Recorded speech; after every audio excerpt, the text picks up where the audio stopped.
Hello, everyone. Welcome back to Politdigm Reads. My name is Red, and today we are back with the Manifesto series, and this is the last episode.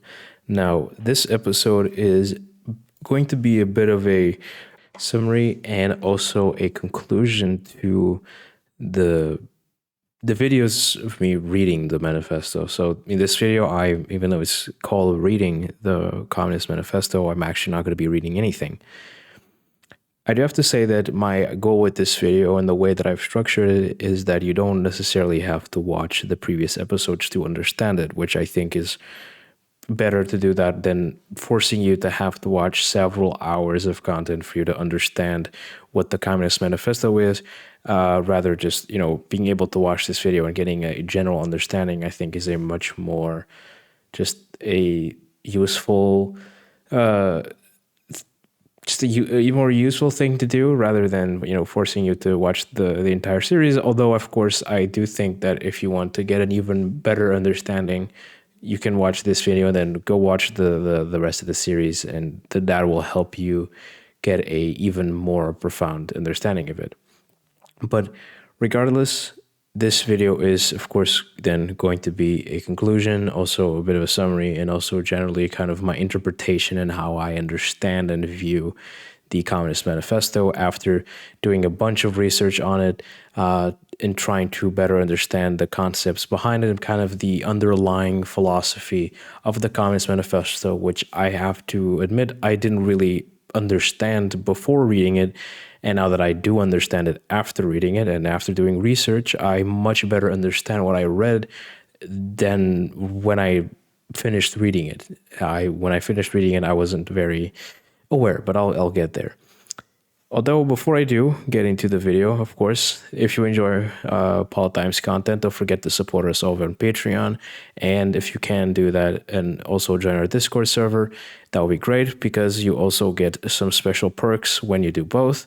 But however, if you can support us in a monetary way, if you want to just, see in what other ways you can help us out, check out the link below where you can check out how you can support us in just helping us out, with actions and, whatever. Go look that up if you're interested in helping us out. And of course, follow us on our social media platforms where you can keep updated with the most recent news on Politdigm, figuring out what we're up to, engaging with us, and also having some sort of influence and impact on the type of content we create.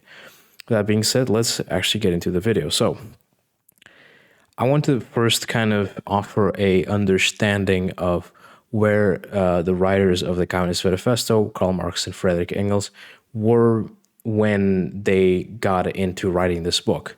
Now, this book was published in 1848, which was of course in the 19th century and was a couple of years already, but somewhat closer to the transition from a generally feudal understanding of the world to a capitalist understanding of the world. This was right after the French Revolution, right after the American Revolution, and then generally, also there was of course the Industrial Revolution, which also had a big impact in the growth in kind of the capitalist ideas. But generally, it was after those. After the establishment of capitalism rather than feudalism, that there was a large change in the world. The feudalism had been the main structure in which Europe had functioned for over 1,000 years, and in coming in a new system, being capitalism, there was a whole slew of differences. Of course, capitalism, mostly through the ideas of the French Revolution, had this idea of kind of the liberal ideas, right? This idea of individuality, this idea of creating a society where you can have, democracy and justice and equality and liberty. And I already said liberty technically, but whatever. And just kind of this, and in fact, that's where the famous phrase, liberty, fraternity, wait, no, is it? I don't remember it, but it's one of the most famous phrases in the French Revolution, which is what the capitalists, what the capitalist class, or the capitalists, which were at the time the revolutionaries, those who wanted to to overthrow the feudalism and wanted to create a new system. They had these ideas of liberty and finally having being able to finally let loose of the feudal lords. And Karl Marx and Engels, mostly Karl, which is the person which I'm more knowledge in, definitely kind of was, through me looking into his history, I understand that he was very intrigued by this. He was very interested in the idea of having a system where there was justice, where there was equality, et cetera, et cetera. And as he grew up, he started realizing that that wasn't the case, that capitalism wasn't doing that. There was other stuff, of course. It's very important to mention some other stuff, which I'll do in a sec. But that was one of his main, kind of one of the main concepts in his mind, which made him so interested, and then made him be a political activist and basically be so focused in these type of concepts. So before I do get into what the Communist Manifesto is, I have to do a bit of a bridge between the writers and eventually the Communist Manifesto by explaining a few of the concepts behind the Communist Manifesto and behind what then became known as Marxism. So one of the main things that we have to keep in mind is that, for example, in one of the most famous phrases in the Communist Manifesto is that all hitherto history, it can be explained through class struggle.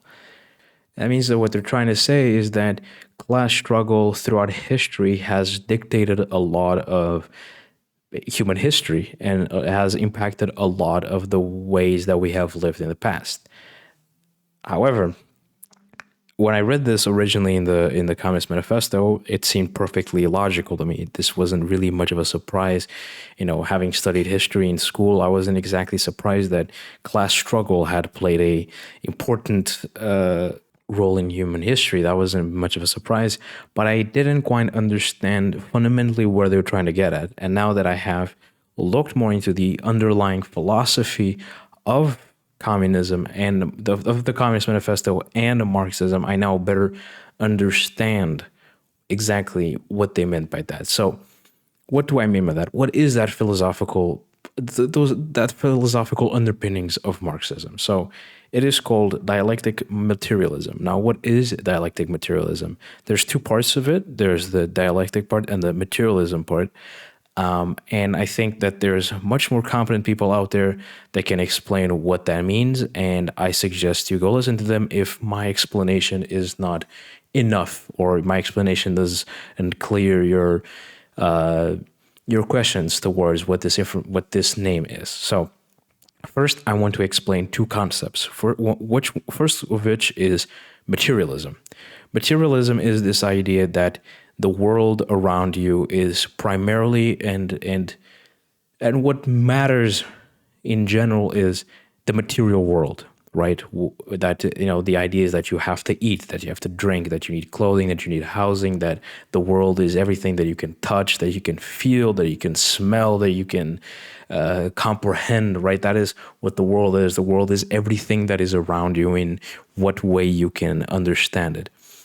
And then there is the opposite, which is idealism. Now, idealism, and in some ways materialism, can also be connected to a secondary meaning, but I feel like idealism is more,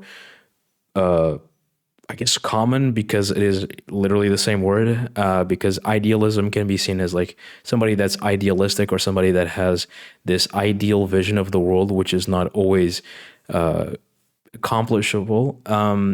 But in philosophy, it is not that. It is the idea that the world is governed by the mind, is governed by something that is not material, but rather something that's more abstract, something that's beyond the existence of the material world. Now, this can be attributed to the thought process behind religion and the idea of there being a god, and the god being that which has control over the material world, and et cetera, et cetera. And also a famous phrase that can be attributed to idealism is, I think, therefore I am. But with materialism is exactly the opposite. They argue that I am, therefore I think. So another thing that I now have to go back into the history behind Karl Marx is that he is German. He was a student, or was studied the teachings of another German philosopher known as Hegel, who was an idealist. He was, I believe, very religious, and had these religious thoughts, and had this idea that the world was something more idealist. However, I do believe that at some point his idealistic philosophy was trying to, kind of go away from the religious part and kind of into this more soul abstract thing. But I haven't really looked much into Hegel, so I might be wrong. Keep that in mind, but that doesn't really matter. What matters is that Marx looked into it, and Marx studied that. And Marx came from a family which was not religious, was, in today's wording, I don't know back then, but would be an atheist, right? Somebody that was a free thinker, that wasn't connecting himself through to religion, mostly because of his family's way of also having, because his family also did that. I believe his father had some connections there. So Marx very much followed in his father's steps and didn't really subscribe to these idealistic concepts. So as Marx got older, and he also, he himself became a philosophy teacher, he started looking more into understanding the world from a materialist aspect, but then also started realizing that neither was possible, right? No, the world wasn't either idealistic or materialistic. It was both. It was kind of both were opposite, but both are kind of together, which is then where he gets the idea of the word dialectic. That's where dialectic materialism comes from. So being something dialectic means that it is something which has to do, think of like I think the first people that talked about dialectics was, I believe, Plato. It wasn't in this exact way, but he was the first that put into thought something like this, which was the idea of it being sort of a dialogue, which is also where the word dialectic comes from, dialectic dialogue, which was that there was a thesis and the antithesis and the synthesis, right? So you can think of it like kind of a you have the thesis and the antithesis, right? Or the antithesis, which was two contradictory concepts which don't work with each other, but that through dialogue they can come to a conclusion, right? They can come to a coexistence where there is contradiction, but rather they still somehow coexist.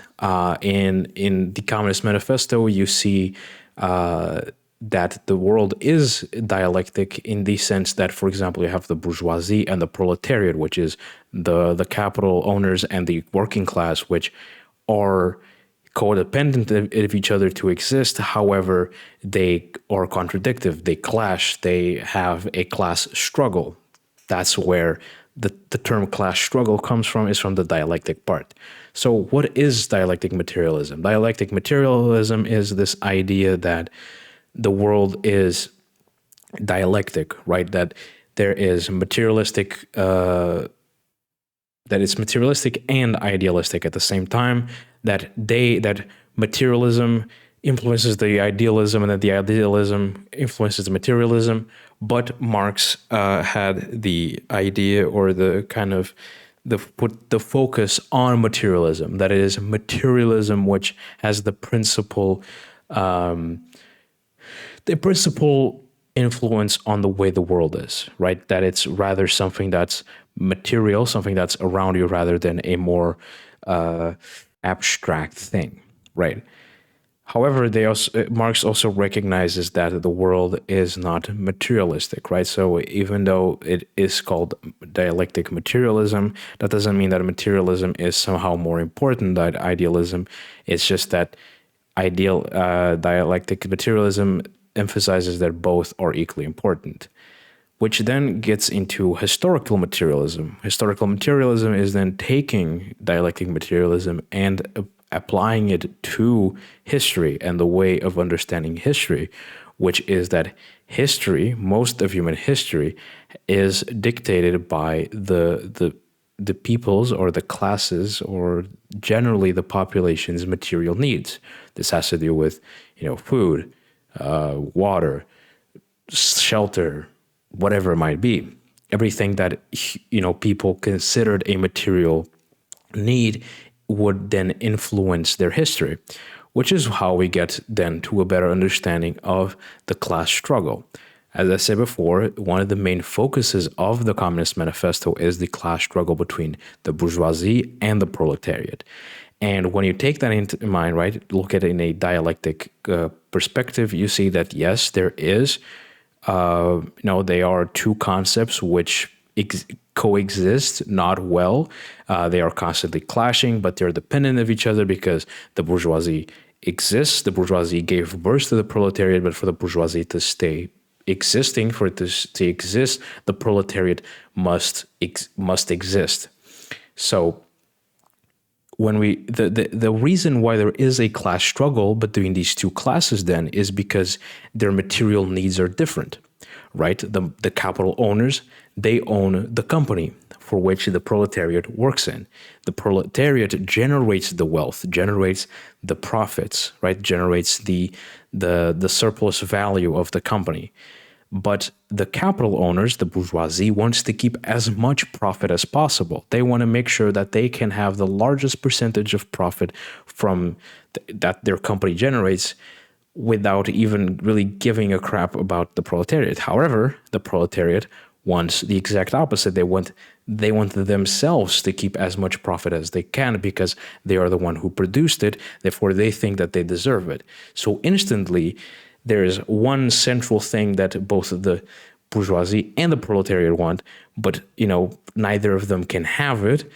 However, that is if they had equal power, which they don't. The bourgeoisie has more power than the proletariat, which is how we then define what a capitalist society is, which is a society where the capital owners, where the bourgeoisie is the dominant class. And because they're the dominant class, the bourgeoisie is quote unquote weak and doesn't have any rights to the profits, right? So that is what they mean with all hitherto history can be explained through class struggle, because throughout history, this has always been the case. There is always a dominant class which has all the rights, has all the material needs met, and they sacrifice the material needs of the lower class to meet theirs, and even be able to have luxuries which honestly they don't need, whilst the lower class, whilst the oppressed class has to struggle and has to consistently kind of be slaves to the higher class, some in literal ways, some in ways which is the modern way, which is being a wage slave to the higher class. So that's how you get an idea of, all history can be explained through class struggle. History can be explained through historical materialism, which is, again, goes hand in hand with class struggle, the idea that that most of history can be explained through the lens that, all right, almost every occurrence can be shown that, there is an issue regarding the material needs of the people. and that causes a struggle, a class struggle. Now, of course, Marx himself Marx and Engels have recognized that, yes, of course, class struggle and materialistic issues aren't the only issues or the only thing that matters, right? There's other things that matter. But since in their time, and even in some sense in the modern time, that idealistic issues are much more, or that idealism is seen as much more a driving force in their time, right? When religion was still stronger than it is today. It is still strong today, not as strong as it was back then. But where materialistic concepts weren't as common, they put a high emphasis on materialism to kind of be antagonistic to idealism, but also recognizing that idealism has a place in the world and that it's equally as important as materialism. So then the Communist Manifesto, the whole idea of the Communist Manifesto was that taking all these previous concepts, it then goes, all right, with all these different, this knowledge that you have about class struggle and historical materialism and dialectic materialism, what do we do, right? What do we have to do to make sure that there is no class struggle, that we know that the material needs are met for everybody? And of course, what they propose is a revolution of the proletariat, which what they want is for the proletariat to be emancipated, for the proletariat to be able to have power, and to overthrow the bourgeoisie, to overthrow capitalism. Sorry, I had a bit of an issue there saying that word. And that is generally the Communist Manifesto, right? It is this idea that, the proletariat has to organize itself. It has to come together. It has to recognize that the proletariat has no borders, that the proletariat is the majority of society, and that the bourgeoisie, the oppressor, is the minority, that us as the proletariat, we are the majority, that we have the power, that we, if organized, that we can create a revolution against the bourgeoisie, and we can win. We can own what is rightfully ours and establish a new society, a new type of society, beyond capitalism, which is socialism, right? A society which isn't capitalist, right? A society which the proletariat has the majority power and truly has the majority power, where the ruling class is the proletariat, is known as socialism. Now, I have to add that socialism is a very broad term, and that socialism can be defined in many ways, and that even in its infancy, even when socialism first appeared, most people that identified with socialism or as a socialist, they themselves didn't agree on what socialism was, and they still don't. So there is many different forms of socialism, and to many, socialism is different things. So it's a broad term, right? Which, of course, is something important to keep in mind further on in the video when I talk about something else.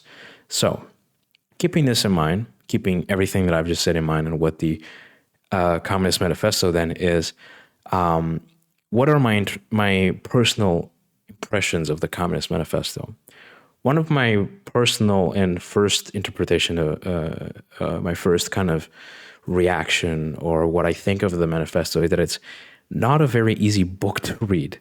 I am not in any way diagnosed, but it's pretty likely that I am dyslexic, and most of my teachers have pointed to that. So I am aware that I have a certain difficulty in reading and generally writing, etc.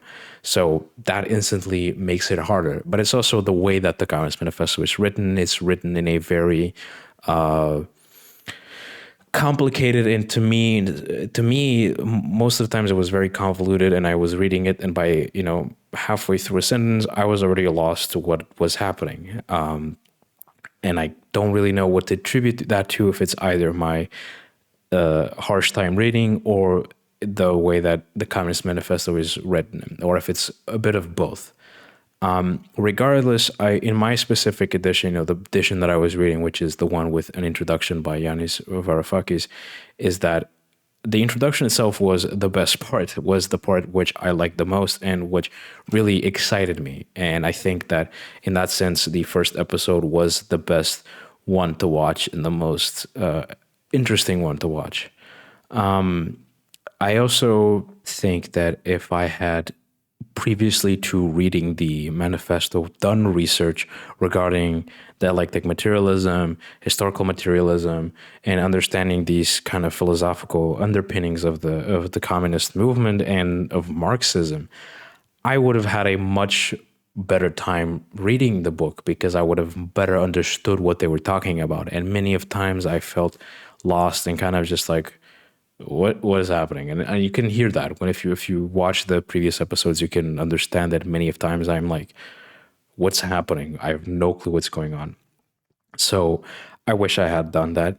However, now that I have done that, now that I have post reading it done so much, reading into the manifesto and a lot of research on these different concepts, I have now a better understanding, and I now recognize that, oh shit, all right, this book was actually really good, and I really enjoyed it. And I think one of the main reasons I enjoyed it is because of how modern it feels, how contemporary it feels regarding the current state of life. Because many of times when I was reading the book, I was reading what I was reading, and the images that came to mind, the things that the parallels I drew in my mind to the world I live in were things that were things that took place in my day-to-day life, or I was thinking of people I know and kind of doing that. And I started realizing that right after 140 years of 140 years, no, after 180 years, almost more or less. I can't do the math right now. It's a little too late for me to do that. The Communist Manifesto is still a very, contemporary book. Like, it is still very applicable to the modern age. And I think that also not only shows the genius behind Marx and Engels, but also kind of that it is an issue which we still have not resolved, that capitalism is still very much in place, that capitalism is very much an issue, and that there in some way needs to be the emancipation of the proletariat, and that the proletariat is still being oppressed, and that it needs to get rid of capitalism.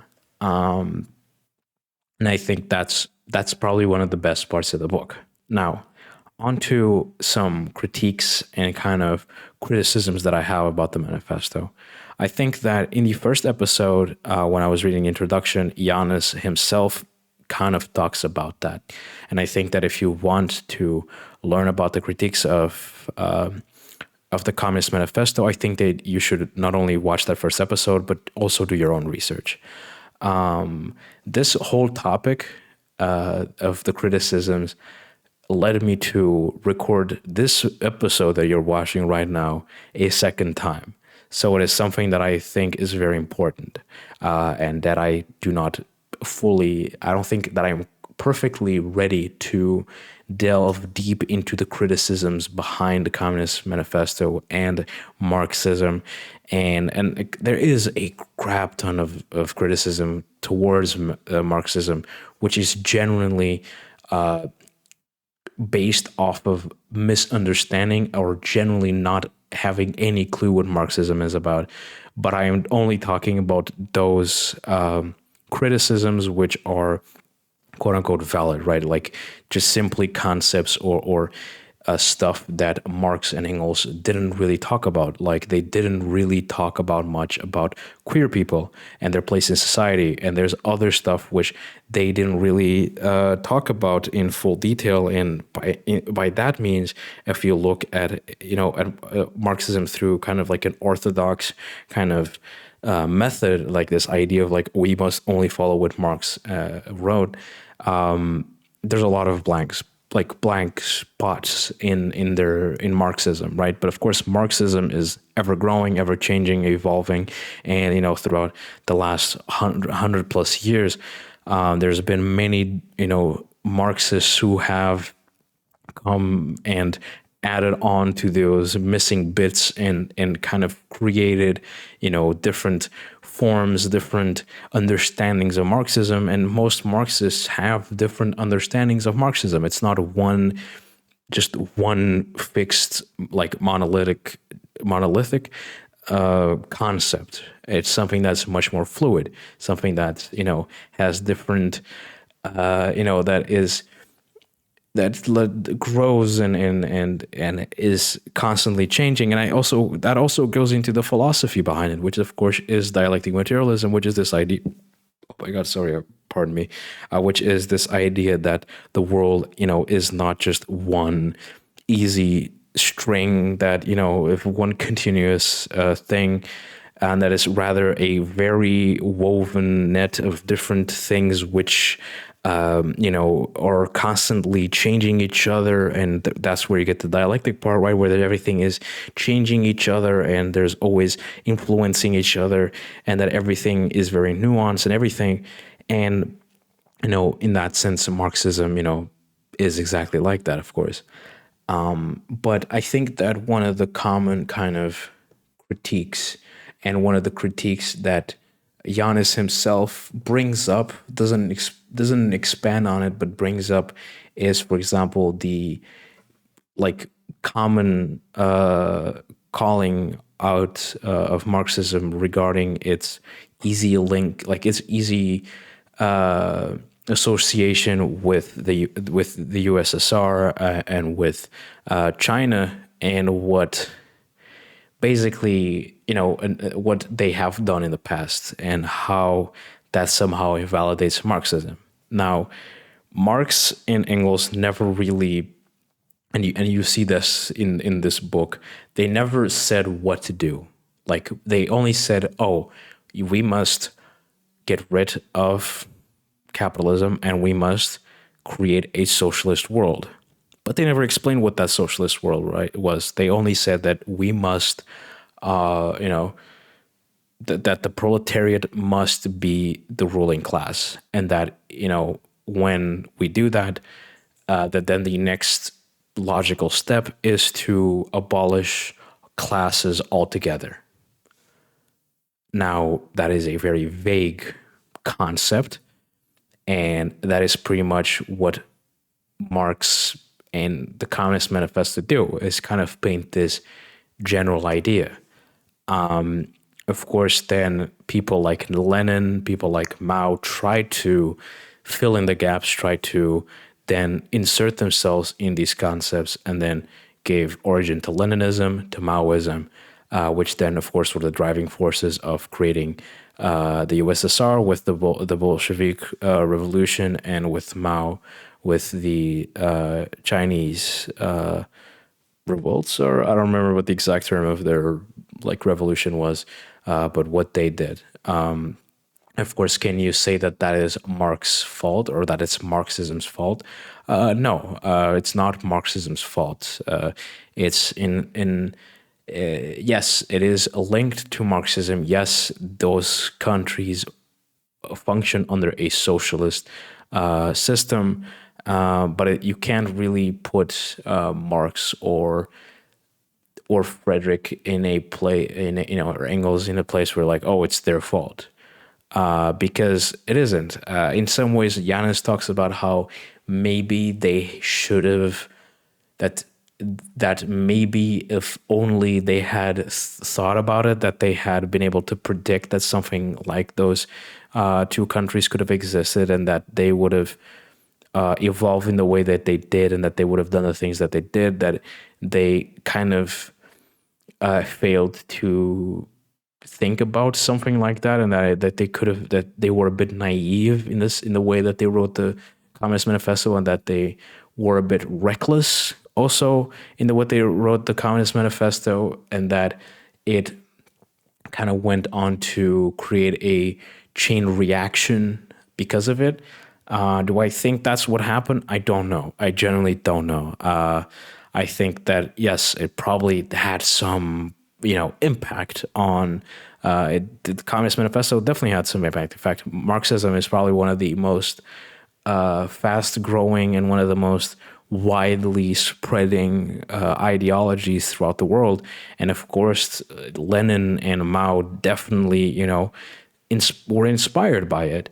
Now saying that Leninism or Maoism is like a show, like an example that Marxism is flawed and a failure, and that it's inherently bad and that it's inherently genocidal, which is something that a lot of people bring up, is the numerous people that died under the USSR and the Chinese Communist Party or Mao's party, is that there was a lot of death, that there was a lot of casualties, and that therefore that must be a showcase that Marxism is bad, that anything that has to do with socialism is bad, which is what Americans do, et cetera, et cetera.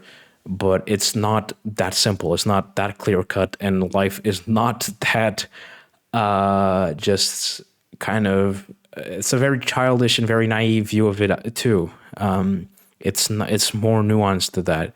And a weird way that I can put to explain this is, yes, for example, currently in the US, Republicans, which are very, people who say they follow Jesus and who are very religious and are constantly going against, the classic or what, Jesus supposedly said when it came to loving thy neighbor and loving each other and treating each other nicely and et cetera, et cetera. And so, and throughout history, the amount of horrendous shit that the Christian church has done, you can't say that it's Jesus's fault for not predicting that his thoughts could have generated such horrendous things. You can't do that because he could have never predicted it, and for better or for worse, his intentions were good, supposedly. Of course, now let's now go back to Marx and Marxism. They had good intentions. They, wanted to have a world where there is no oppression and where there is all this, but they fundamentally just, I guess, overlooked some aspects of it and never thought that, somebody could interpret their ideas in a way which then give birth to something else. But again, as I'm saying this, I am kind of getting unsure of what I'm saying because I myself recognize that I am not that I don't have enough knowledge in this specific topic to be able to make such claims.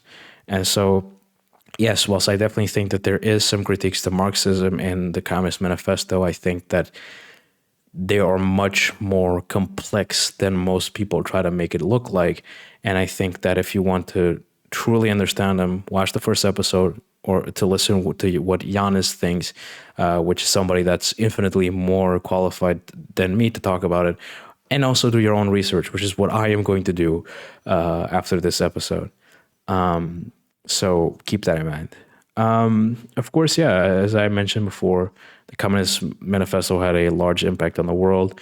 And I think that it has, been generally a movement which has changed human history forever. And that I think is something that is still very important.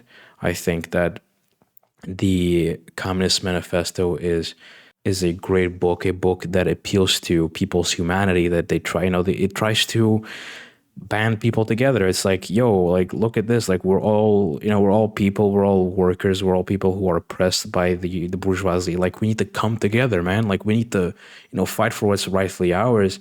And we need to, get our shit together and show what we're made of. And like, that's the best kind of little summary I can do of what the manifesto is about. And in some ways, yeah, that's exactly what it's about. And with that being said, yeah, I think that's all I really have to say for this episode. So Yeah, make sure to comment what you think. Make sure to comment what other books you would like me to read. Currently, I'm thinking